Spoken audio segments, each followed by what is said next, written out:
दोस्तों नमस्कार, स्वागत है आपका आपके अपने चैनल सोनू मिश्रा मैथमेटिक्स में। तो चलिए आज के वीडियो में हम आपको शंकु, गोला और बेलन पे आधारित कुछ खास सवाल बतलाने जा रहे हैं। तो लगातार मेरे साथ बने रहिएगा, अच्छे से सीखिएगा। आपके आने वाले एग्जाम के लिए ये बहुत ही यूजफुल टॉपिक है। तो एक बढ़िया सा कॉपी और एक कलम लेके बैठिए और शांत मन से सारे सवालों को सीखिए। तो चलिए, शंकु, गोला, बेलन, इसे पहले आपने निश्चित रूप से पढ़ा होगा। तो सवाल लगाने से पहले हम आपको थोड़ा सा परिचय करवा देते हैं बेलन से, शंकु से और गोला से। तो बेलन की यह आकृति होती है, आपको अच्छे से पता है, ठीक है। और बेसिक बातें बता दूं कि ये ऊपर जो वृत्त है, दोनों की त्रिज्याएं क्या होती है, बराबर होती है। यह आकृति होता है बेलन का, और इसके लिए 3 फार्मूला आपने बचपन में ही पढ़ रखा है, है ना। चलिए, तो बेलन का आयतन का formula pi are square h, वक्र पृष्ठीय क्षेत्रफल 2 पाई आर एच, कुल पृष्ठीय क्षेत्रफल 2 pi R H plus 2 pi are square. Common लेते हैं 2 पाई आर, तो बचता है एच प्लस आर। आयतन क्या होता है, इस बेलन में कितना जगह है, कितना जगह यह छेक रहा है, ठीक है। ये आयतन होता है। वक्र पृष्ठीय क्षेत्रफल वाला भाग होता है, जो इसके पूरे चारों तरफ गोल वाला जो हिस्सा होता है वो वक्र पृष्ठीय हो जाता है, ठीक है ना। और कुल पृष्ठीय क्षेत्रफल हो जाता है इस वक्र के साथ साथ, अगर हम सर्कल, इस ऊपर वाले सर्कल को भी जोड़ दें और नीचे वाले सर्कल को भी जोड़ दें, तो ये हो जाता है कुल पृष्ठीय क्षेत्रफल। उसी प्रकार शंकु, शंकु में क्या होता है, ये नीचे बेस है, बेस ये क्या होता है, ये वृत्त होता है, ठीक है। वृत्त है तो ये त्रिज्या भी होगी, ये ऊंचाई कहलाता है और ये तिरछी ऊंचाई कहलाता है। इसके लिए फॉर्मूला है आयतन का 1/3 पाई आर स्क्वायर एच, वक्र पृष्ठीय क्षेत्रफल हो जाता है पाई आर एल, ठीक है। वक्र पृष्ठीय क्षेत्रफल वाला ये वाला हिस्सा होता है, ठीक है। और कुल पृष्ठीय क्षेत्रफल में क्या होता है, वक्र पृष्ठ में ये वृत्त जोड़ देते हैं, है ना। तो पाई आर एल में पाई आर स्क्वायर जुड़ जाएगा, तो बच गया कुल पृष्ठीय क्षेत्रफल, pi R into L plus R common लेके आ जाता है। तो ये तीनों फार्मूला आप अच्छे से नोट कर लीजिए, आयतन का, वक्र पृष्ठीय क्षेत्रफल का और कुल पृष्ठीय क्षेत्रफल का, ठीक है। चलिए, उसके बाद थोड़ा सा ध्यान देते हैं गोला पे। तो ये फिगर किसका है, गोला का फिगर है, ठीक है। और इसका आयतन निकालने के लिए क्या करते हैं, फॉर्मूला लगाते हैं 4/3 पाई आर क्यूब, और कुल पृष्ठीय क्षेत्रफल इसका निकालते हैं 4 पाई आर स्क्वायर से। ये सारी बातें आप अच्छे से नोट कर लीजिए। फिर आते हैं हम सवालों की दुनिया में। चलिए, अगर आपने ये टॉपिक पढ़ा भी है फिर भी आप सारा क्वेश्चन देखिए, ठीक है। कम से कम नई कुछ तो बातें आएगी, कुछ रिवीजन तो होगा, ठीक है। थोड़ी सी मजबूती आएगी आपको इस टॉपिक में। चलिए, सबसे पहले सवाल को देखते हैं। कहता है समान आयतन वाले दो लंबवृत्तीय बेलनों के ऊंचाई का अनुपात 1:2 है, इसके अर्ध व्यास का अनुपात क्या होगा। अर्ध व्यास मतलब त्रिज्या, ठीक है। देखिए, दो बेलन है, आप बेलन अपने मन में सोच सकते हैं, ठीक है। मैं आपके विजुअलाइजेशन के लिए क्या करता हूँ, फिगर बना देता हूँ। तो दोनों बेलन है, दोनों का आयतन समान है, और ऊंचाई का अनुपात दे रखा है 1:2, मतलब इसका ऊंचाई 1 है, इसका ऊंचाई 2 है, ठीक है। आपसे त्रिज्या का अनुपात पूछा जा रहा है, तो पहले की त्रिज्या R1 या स्मॉल आर, दूसरे की कैपिटल आर, आप कैसे भी क्या कर सकते हैं, डिनोट कर सकते हैं। तो दोनों का आयतन समान है, मतलब पाई आर स्क्वायर एच, पहले का तो पाई आर स्क्वायर इंटू एच, तो पहले का एच कितना होगा, 1 होगा। दूसरे का पाई आर स्क्वायर, ठीक है, एच कितना होगा, 2 होगा। तो यहाँ से पाई पाई कैंसिल होगा, आगे से जब भी दोनों साइड पाई रहे तो लिखने की आवश्यकता नहीं है, क्योंकि कैंसिल तो होना ही होना है। तो यहाँ से जब आप R1 आर स्क्वायर बट्टे आर स्क्वायर निकालिएगा, तो ये आर स्क्वायर किसका है, दूसरे वाले का, ठीक है। और ये आर स्क्वायर किसका है, पहले वाले का। तो आर स्क्वायर बट्टे आर स्क्वायर क्या होगा, जरा ध्यान से देखिए, क्या होगा भाई, पहले कितना आ जाएगा, 1/2 होगा ना।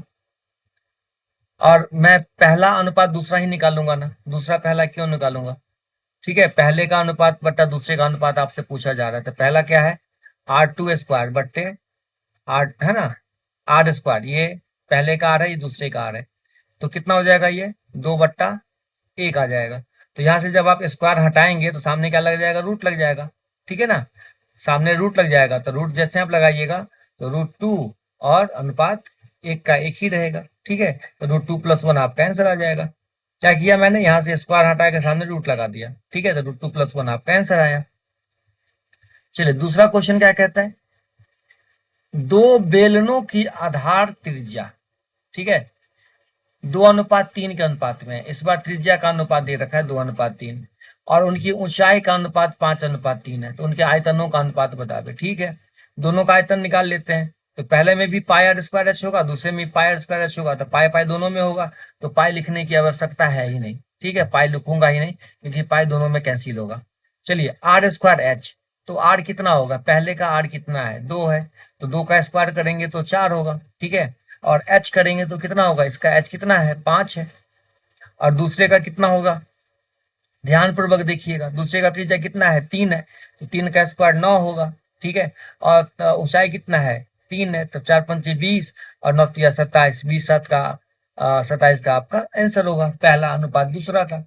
ठीक है, क्या सीधा लगाया फॉर्मूला, आर स्क्वायर एच, ठीक है पहले का, फिर आर स्क्वायर एच, है ना, दूसरे का।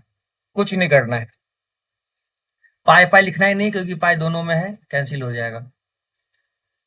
तीसरा क्वेश्चन क्या कहता है, कहता है 1 सेंटीमीटर व्यास और 8 सेंटीमीटर लंबी एक तांबे की छड़ को खींचकर एक समान व्यास वाले एक तार के रूप में बनाया जाता है जिसकी लंबाई 18 मीटर है। इस तार की त्रिज्या कितनी होगी। देखिए किसी भी छड़ को, अगर ये छड़ है, ठीक है, छड़ को अगर आप तार बनाइएगा तो ध्यान रखना है कि दोनों का आयतन सेम रहेगा।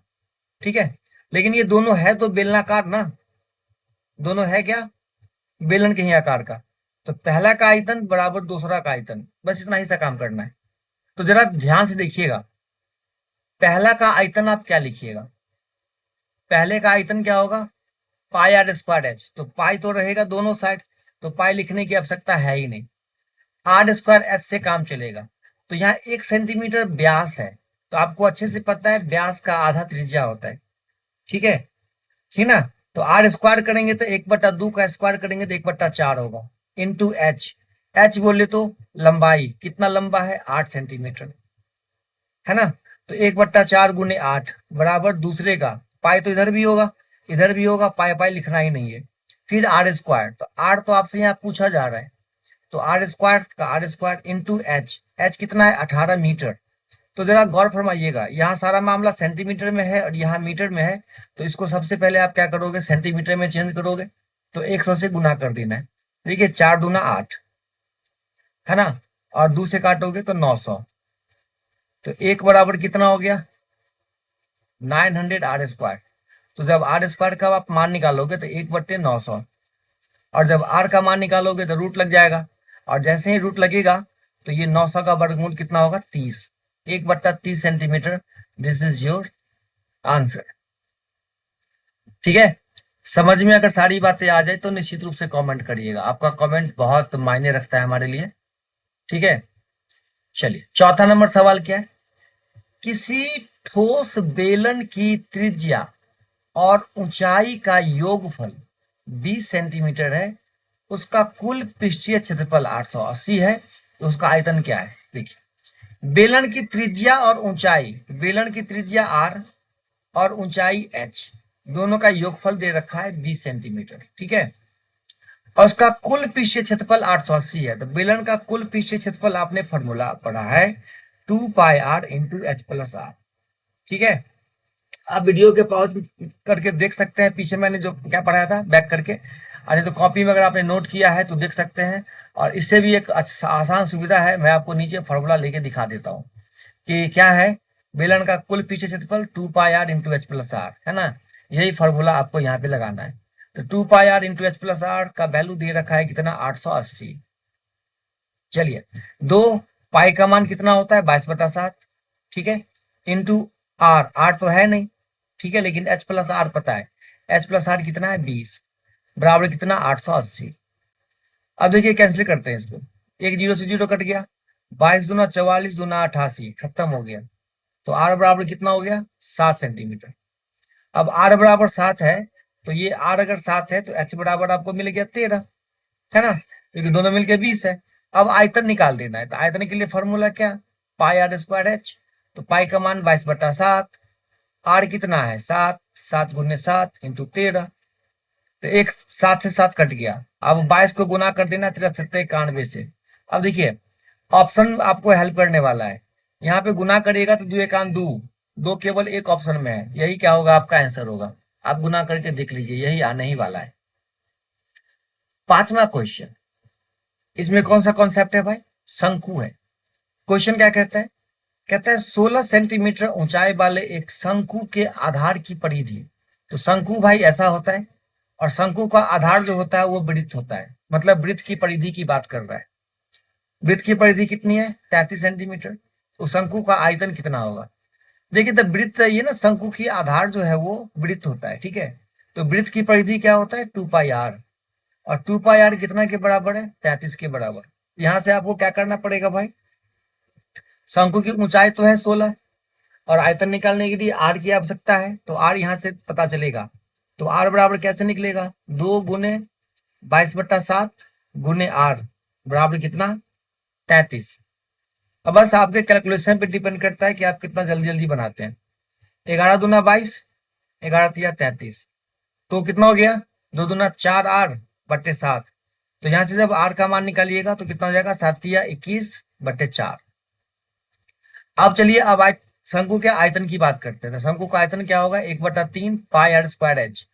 तो ये फॉर्मूला आपको समझाने के लिए लिखाया जाता है, फॉर्मूला लिखने की आवश्यकता तो है नहीं। 1/3, पाई का मान 22/7, आर का कितना मान है भाई, आर अभी अभी निकला है 21/4, फिर से 21/4 r² है, गुने एच, एच कितना है 16, 4×4 = 16, कट गया, 7×3 = 21, ठीक है, 3 से 3 खत्म। अब बच गया 22×21, 22×21 जरा गुना करके देख लीजिए, 22 को 21 से गुना कर लीजिए, 2 और ये 44, ठीक है, 462। दिस इज योर आंसर, ठीक है। चलिए क्वेश्चन नंबर 6 क्या कहता है, ध्यान से पढ़िए। एक शंकु के आधार की त्रिज्या 7 सेंटीमीटर है, यहाँ डायरेक्ट आर का मान दे रखा है 7। फिर आपसे क्या पूछता है, उसका बक पृष्ठीय क्षेत्रफल। तो बक पृष्ठीय क्षेत्रफल क्या होता है, πr/l होता है, ठीक है। बक पृष्ठीय क्षेत्रफल कितना होता है, πr/l। तो πr/l बराबर दे रखा है कितना वैल्यू, 550, ठीक है। तो पाई का मान कितना होता है, 22/7। आर का मान दे रखा है कितना, 7। एल का मान यहां से निकलने वाला है, एल बराबर कितना हो गया, 550। 7 से 7 कट गया, तो एल बराबर कितना हो गया, 550/22, है ना। चलिए 2 से काटेंगे तो 11 आएगा। अब यहाँ 2 से काट सकते हैं आप, 2×2 = 4, एक बचेगा, 2×7 = 14, 2×7 = 75। 275 11 से कटना चाहिए ना, कटेगा निश्चित रूप से। 11×2 = 22, 25, एल बराबर आ गया 25। अब जरा एक बात जरा ध्यान से सुनिएगा, आपको आयतन निकालने के लिए क्या फॉर्मूला चाहिए, 1/3πr²h। लेकिन आपके पास आया क्या है, एल आया है, और क्या दे रखा है आपके क्वेश्चन में, आर दे रखा है। तो आपको शंकु में एक और कॉन्सेप्ट की आवश्यकता पड़ेगी। शंकु में ये आर है, ये एच है, और ये एल है। ये एल होता है तिरछी ऊंचाई। तो तिरछी ऊंचाई निकालने का फॉर्मूला होता है L² = h² + r²। लेकिन आपको यहाँ क्या निकालना है, h निकालना है। तो h के लिए क्या फॉर्मूला हो जाएगा, √L² - r²। जब आप इसको सॉल्व करिएगा, L की जगह कितना बैठाइएगा, 25, है ना। तो 25 का स्क्वायर 625 आ जाएगा, और r², r कितना, 7 का स्क्वायर 49। तो ये वैल्यू आ जाएगा आपको सॉल्व करके 24, ठीक है। इसको आप सॉल्व करिएगा, कितना आएगा, 24 आएगा। आप एल की जगह 25 रखिएगा और आर की जगह 7 रखिएगा, तो एच बराबर आएगा कितना, 24। तो अब आपको क्या करना है, शंकु का आयतन निकालना है। तो आयतन के लिए कौन सा फॉर्मूला अप्लाई करेंगे, हम यहाँ बना देते हैं, ध्यान से देखते रहिएगा। आयतन के लिए फॉर्मूला लगाएंगे, 1/3πr²h, पाई r², आर कितना, 7, तो 7×7 गुने एच, एच कितना है, 24 है, ठीक है। चलिए सॉल्व करते हैं इसको। ये 7 से 7 कैंसिल, फिर 3×8 = 24 खत्म।